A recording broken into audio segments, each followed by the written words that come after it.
SC ST declaration చేవెళ్ళలో పెట్టిండ్రు, అక్కడ కూడా మోసమే, పచ్చి మోసం.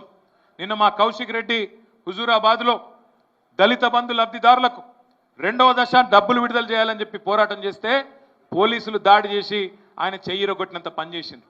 నేను అడుగుతున్నా, 10 లక్షలు కేసీఆర్ ఇస్తే నేను 12 లక్షలు ఇస్తా, అంబేద్కర్ అభయహస్తం అన్నావు, మరి ఇవాళ ఎక్కడ చచ్చినావు అని అడుగుతున్నా రేవంత్ రెడ్డిని.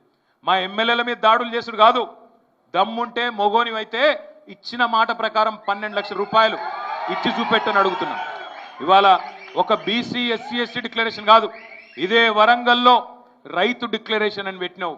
నేను అడుగుతున్నా, పోదాం ఎనుమాముల మార్కెట్ ఆడుకోదామా, లేకపోతే ఏ కొనుగోలు కేంద్రానికి పోదామా, పోదాంపా. సిగ్గు ఎగ్గు లేకుండా, నీతి లేకుండా, నిజాయితీ లేకుండా నిన్న మహారాష్ట్రలో ఒక ముఖ్యమంత్రి హోదాలో ఉన్న వ్యక్తి దగుల్బాజీ మాటలు మాట్లాడుతున్నాడు. మనకు హిందీ రాదనుకున్నాడో, లేకపోతే అక్కడ మాట్లాడింది ఇక్కడ వినరనుకున్నాడో మా అవులగాడు. ఏం మాట్లాడుతుండు?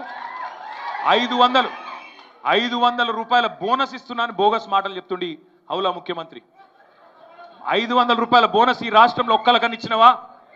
ఒక్కలకి ఇచ్చినట్టు చూపెట్టు నువ్వు. 500 బోనస్ ఒక్క మనిషికి, మొత్తం మేమందరం రాజీనామా చేస్తాం. సిగ్గుశరం లేదు. 500 బోనస్ కాదు, రుణమాఫీ మొత్తం చేసిన అని చెప్తున్నాడు. రైతు బంధు, రైతు భరోసా, ఫుల్ పేజ్ యాడ్లు వినయ్య సొమ్మన్నట్టు.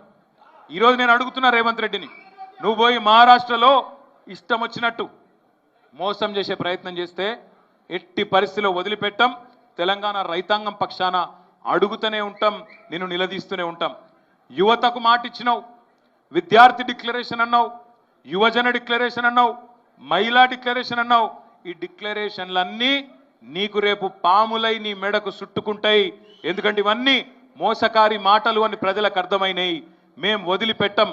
నీ 420 హామీలు, నీ 6 గ్యారంటీలు, నీ మొత్తం డిక్లరేషన్లు అమలు చేసేదాకా నీ ఎంబడ పడుతూనే ఉంటాం. నువ్వు కేసులు పెట్టుకుంటావా, పాసులు పెట్టుకుంటావా, ఏం పెట్టుకుంటావో పెట్టుకో, వదిలిపెట్టం.